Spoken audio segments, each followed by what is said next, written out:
Olá pessoal, nesse vídeo aqui eu vou apresentar uma divisão da história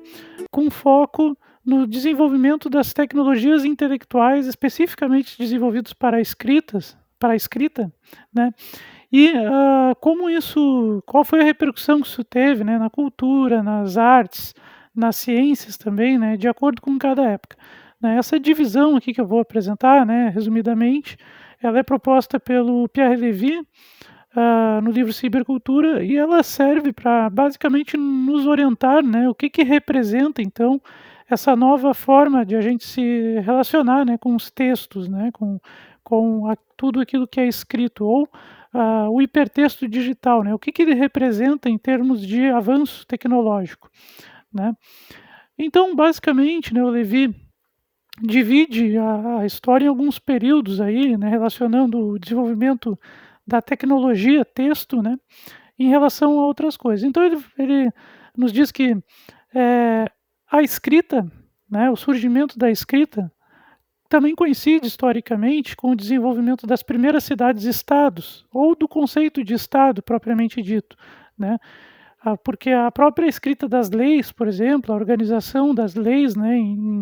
em algum, enfim, né, em algum suporte escrito, isso possibilitou, né, uma virtualização, né, vamos dizer assim,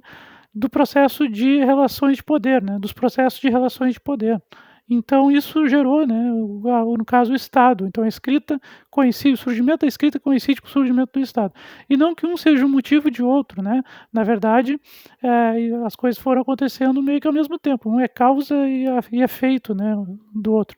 Assim como também os registros da arte, né? Então, com a escrita, a organização para o registro e até a atribuição da autoria mesmo, né, das obras artísticas, também, né, coincide com esse período justamente pelo avanço da escrita. E vice-versa também, a necessidade de se citar, né, o artista, ligar o artista a determinada obra, também necessitou lá de um esquema, né, de alguma tecnologia, então, para fazer esse registro. Isso acabou forçando também o desenvolvimento da escrita. E no âmbito da técnica, né, a gente tem aí a agricultura, porque a anotação de alguns períodos, né, o próprio calendário, né, os períodos de cheias, né, dos rios e de colheita, né, enfim, essas coisas também necessitavam de um suporte escrito, né, e ao mesmo tempo também, né, devido a isso, né, então também a própria agricultura também acabou se desenvolvendo, né. Então o estabelecimento dos grupos humanos, né, em alguns lugares precisou do avanço da escrita, assim como a escrita também se desenvolveu, né, dependeu bastante desse avanço aí na técnica, né. Bom, aí vamos dar um salto aí na história, vamos lá para a invenção dos livros impressos, da imprensa, na verdade, né, e pelo Gutenberg, né, hã, e aí a gente vai ter o renascimento das artes e das ciências, né, nessa época, né. Porque com a possibilidade de divulgar os textos sem depender exatamente dos copistas, né, que eram principalmente, né, no caso da cultura greco-romana, né, muito ligada à Igreja Católica, né, tinha os monges copistas, né, que faziam esse trabalho de realmente, literalmente copiar os textos e guardar, né, aqueles textos ao longo dos séculos, né. Então, de certa maneira, o conhecimento, né, que era discutido, que era passado de geração para geração, né, ele era armazenado, né, em termos de texto ali, né, nesses lugares onde tinha gente disponível e se dedicava para essa função de copiar os textos e comentar também, né, enfim. Com o livro impresso, né, a necessidade dos copistas passa a ser menor, né, e a divulgação passa a ser mais ampla. Então isso possibilitou, né, isso foi uma das coisas que influenciou, mas que também foi influenciada, obviamente, pelo renascimento das artes e das ciências, né. Então a gente vai ter, um interesse, né, pela cultura greco-romana. A ciência vai partir então, né, dos gregos, da filosofia grega, né, algumas coisas do Aristóteles, do Platão vão ser retomadas e desenvolvidas, né, e nas artes também, né, a gente tem um exemplo aí dessa época, né,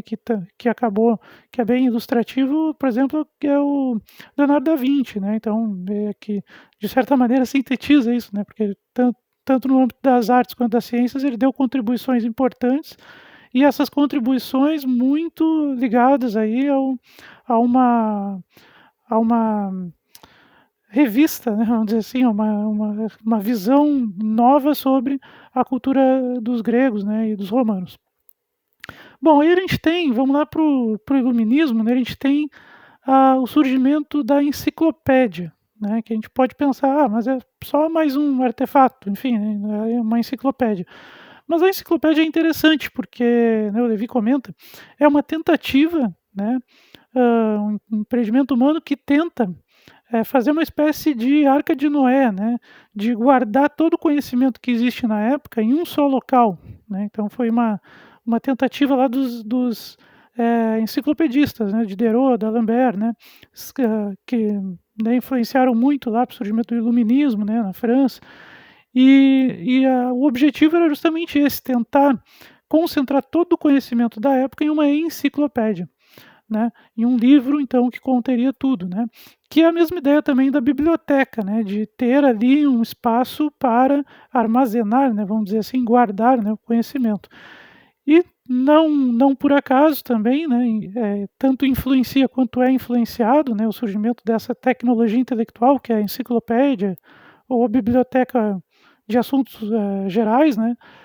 os ideais universais, né, então a gente vai ter, né, no próprio lema do iluminismo, né, de certa maneira, né, os grandes impérios e os, ah,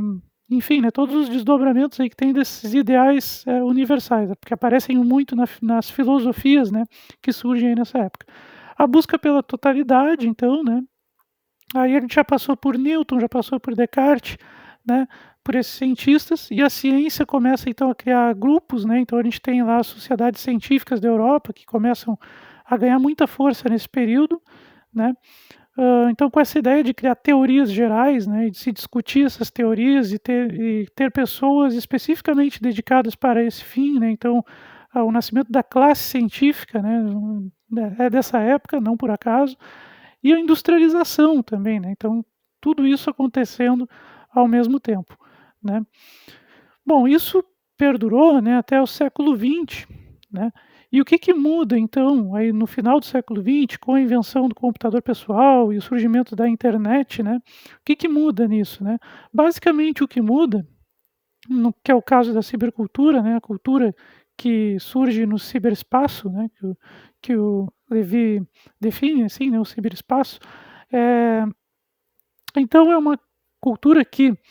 não tem mais a pretensão de ter o universal, de abarcar tudo, né, essa totalidade do conhecimento em um só, local, vamos dizer assim, né, de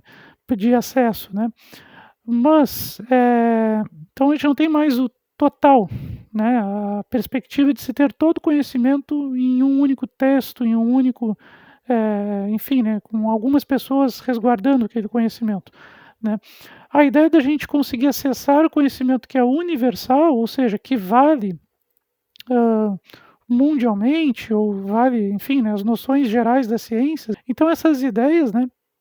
de acessar o universal, né, o conhecimento que pretende ser universal,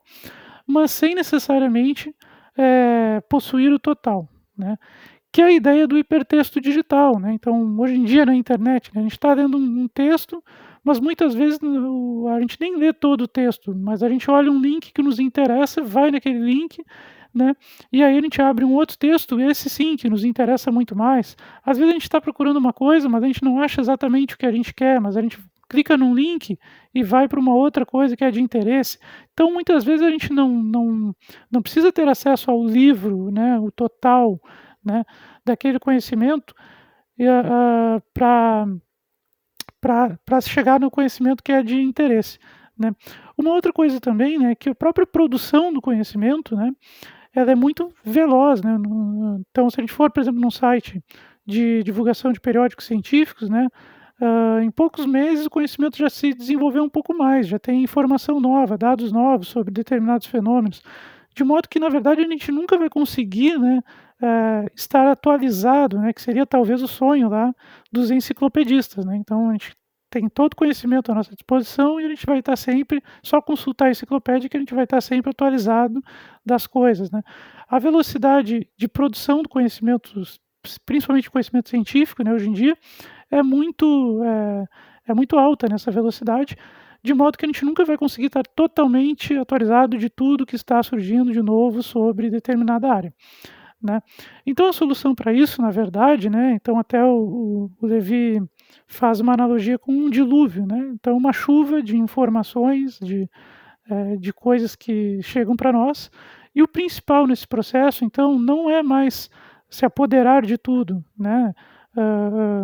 de alguma maneira tentar pegar tudo que surge, né, mas sim criar ferramentas, modos, né, e organizar uma boa estrutura para filtragem, né, para a gente poder conseguir filtrar as informações, aqueles conhecimentos que são relevantes e que nos são, necessários, né. E é muito complicado de pensar até na produção de conhecimento nesse cenário, né. Mas ele vai dizer então que é isso, o que caracteriza a silvicultura, né, tanto nas artes quanto nas ciências, quanto no âmbito, social também, né,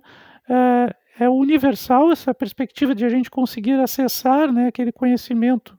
que consegue ser mais universal possível, né, hoje em dia, mas sem a necessidade de a gente ter que se apoderar ou de alguma maneira, eh,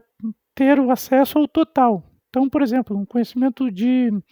geografia. Eu não preciso ter uma enciclopédia contendo todos os mapas do mundo, tudo que se sabe sobre a geografia de todas as regiões do mundo, para ter acesso a uma informação, por exemplo, que eu preciso sobre a Oceania, né. Eu posso acessar um texto e esse texto ter lá um hiperlink que vai me levar para a informação que eu preciso, né, e essa é uma forma de filtrar. Estou dando um exemplo aqui muito simples, né, mas principalmente no âmbito científico isso não está muito bem resolvido e a gente tem ainda muito o que, e também no âmbito educacional, né, a gente ainda tem muito o que discutir para se chegar a uma boa relação com esse novo conhecimento que surge, né, que é universal, mas sem a necessidade de, o acesso ao total, né. Hã, então a gente tem de uma certa maneira, né, um retorno ao nomadismo que a gente tinha antes da escrita, né. Só que esse nomadismo ele não é mais territorial, ele acontece nas redes, né, a gente pode ir de um lugar para outro, né, em poucos segundos e consegue acessar também conhecimentos, né, de forma muito mais rápida e tudo mais, mas a gente ainda precisa aprender a lidar com isso. Claro que é um novo nomadismo, né, porque a gente já passou por outras etapas, né, outras etapas de tentar chegar ao universal, de saber o que é universal, né, e o desafio hoje é de realmente selecionar o conhecimento, a informação que vale a pena, o que não é uma tarefa fácil e talvez a gente ainda não esteja nem preparado, né, para isso, né. Então, basicamente é isso, né, fica a reflexão aí, até a próxima.